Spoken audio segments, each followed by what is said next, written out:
good morning, or good afternoon, good evening, wherever you are in the world today. Today's topic is going to be self-sabotage. Why would anybody self-sabotage when there are plenty of people out there that will sabotage you without your help? Stay tuned right after this and I will tell you why and how you can stop self-sabotage. Like and subscribe. You have to be strong enough to endure these things. You have to approach women. With today's social media, she's constantly being hit on.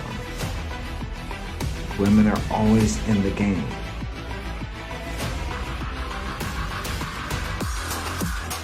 You have to stay focused.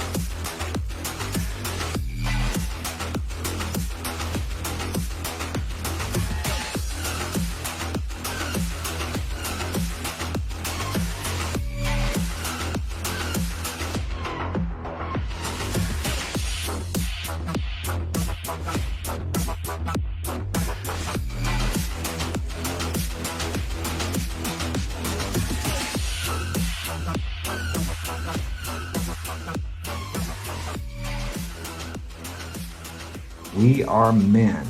That's what we do. All right, let's get after it. Self-sabotage. That sounds strange, doesn't it? Why would a person sabotage themselves?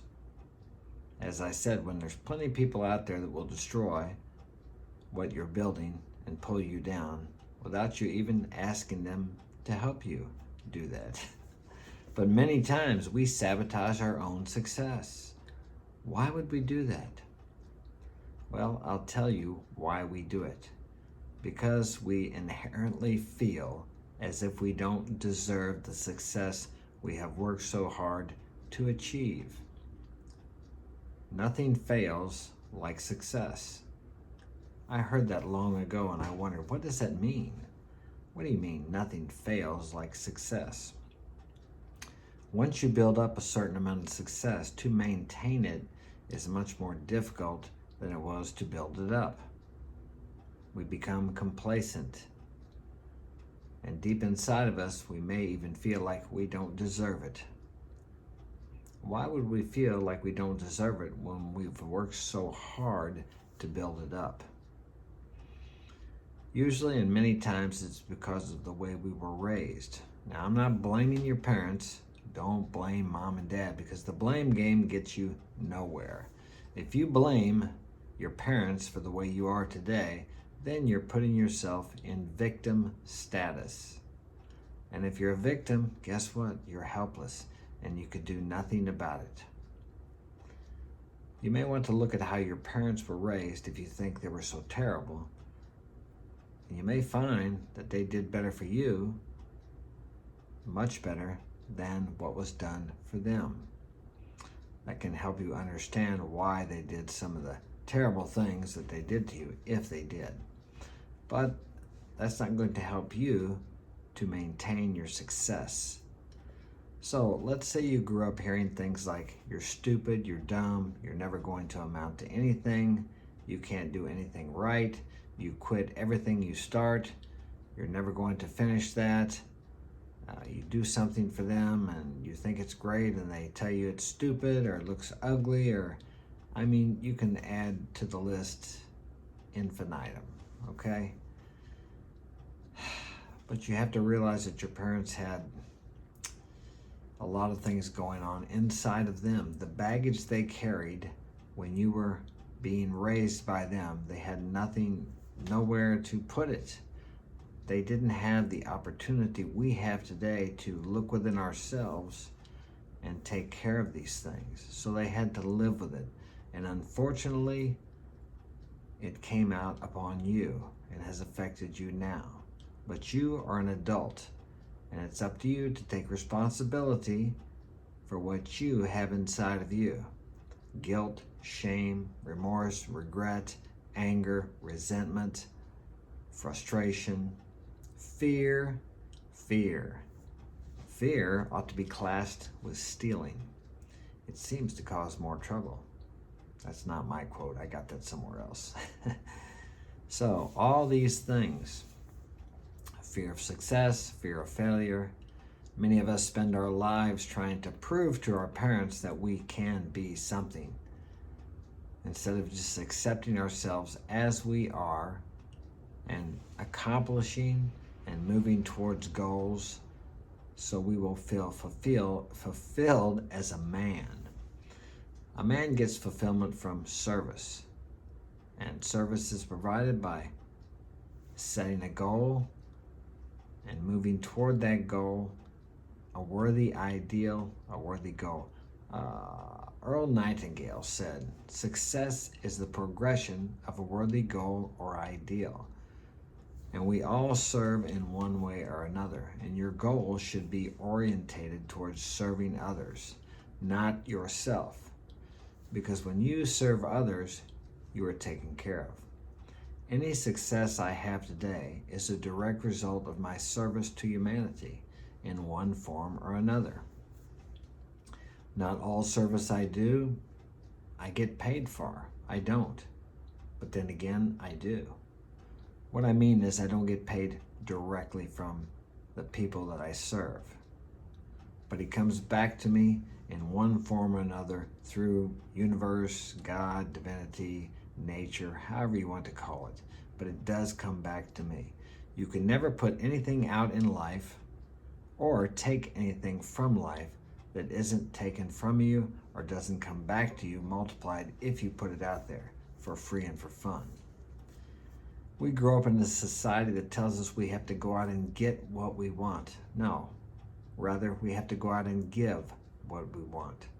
The greatest successes in the world are people who gave their lives, gave their time, gave their money, gave their intelligence, their genius, their ideas to society, to humanity, to us. But back to the sabotage. So you have these things inside of you. The first thing you need to do is write them down on paper. What is it that bothers you? Who do you resent? What are you afraid of? Unless you get these things down on paper, they just roll around in your head.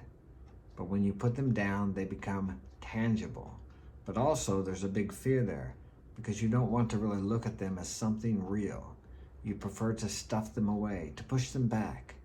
But they keep popping up into your head and causing you emotional distress. But as quickly as you can, you try to push these things down with drugs, alcohol, social media, YouTube, Instagram, porn, relationships. That's what I've done. I've gotten myself into relationships. I've been married more than once, lost everything 2 or 3 times because I made a bad choice. But I made a bad choice to continue to self-sabotage myself subconsciously. Of course, I didn't do that when I married. The last time I married 20 years ago.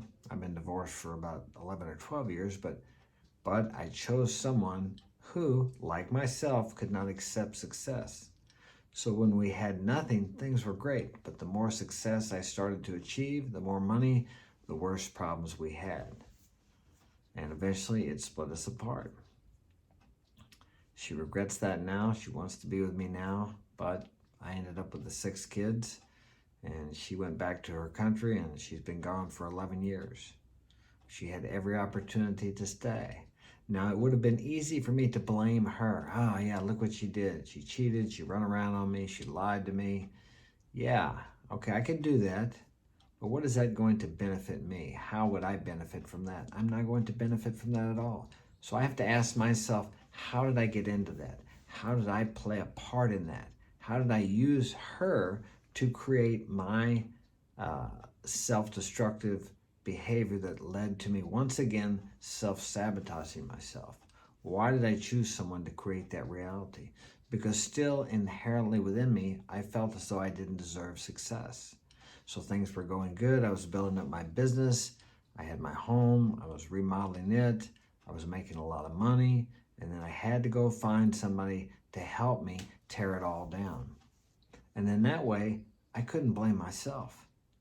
I wouldn't have to look at myself, well, I got another woman. Every time I get into a relationship and they can't handle the success, and then it destroys itself.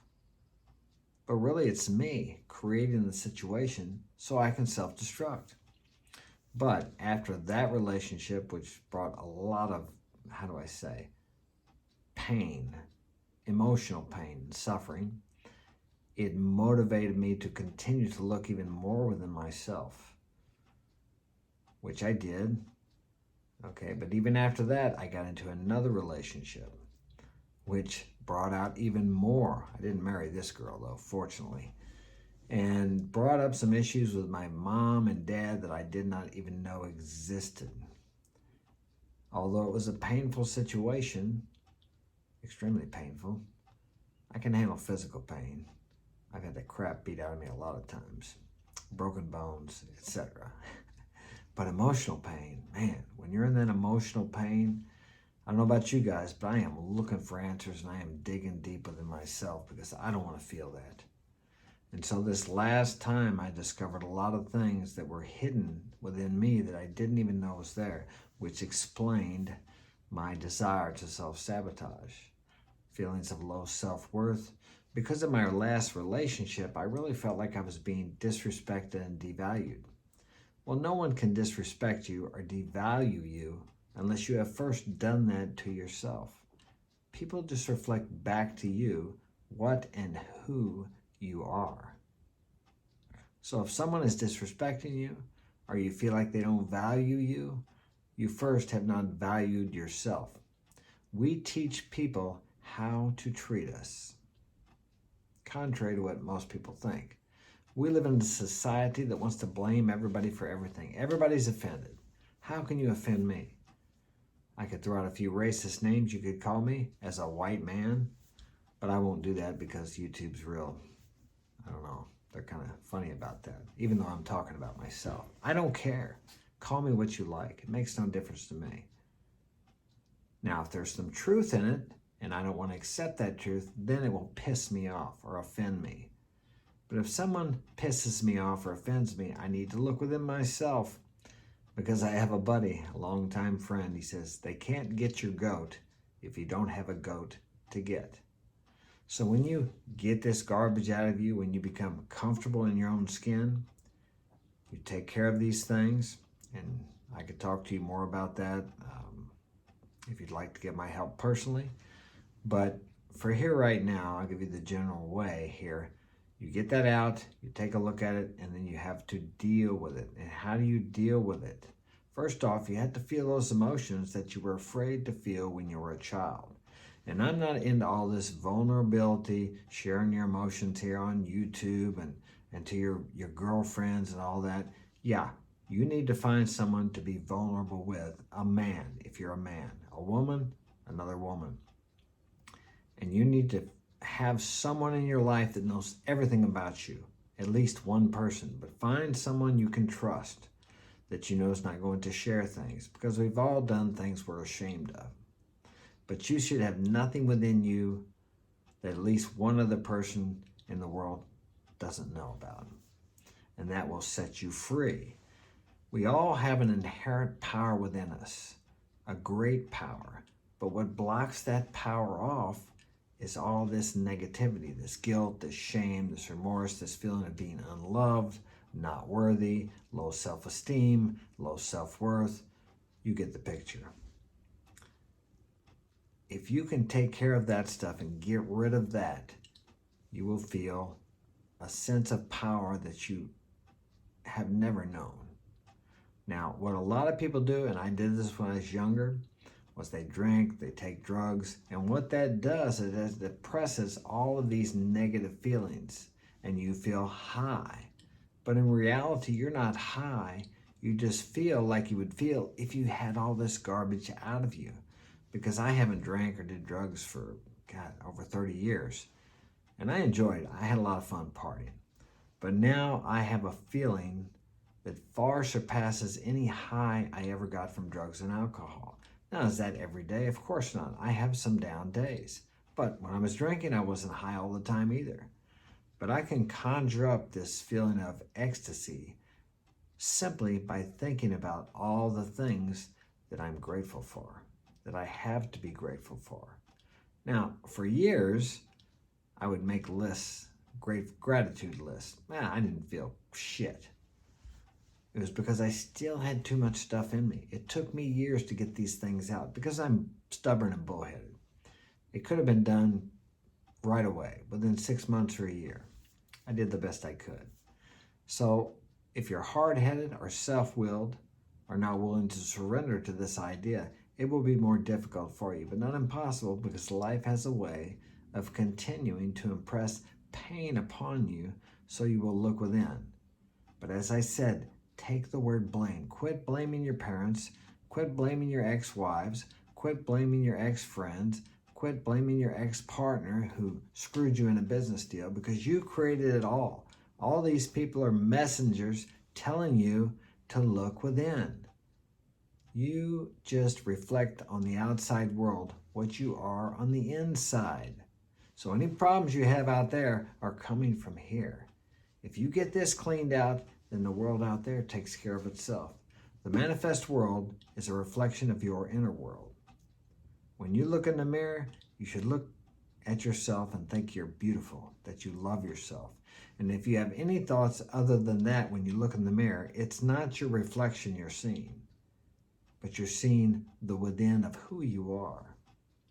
Get the within right, and the outside takes care of itself. All right? I'm going to get off here. I hope this has been of value to you. If you'd like to get my help personally, you can contact me at marksinspiration.com, my website, or I will have the email link in the description. So think about these things. Take care. Have a great day.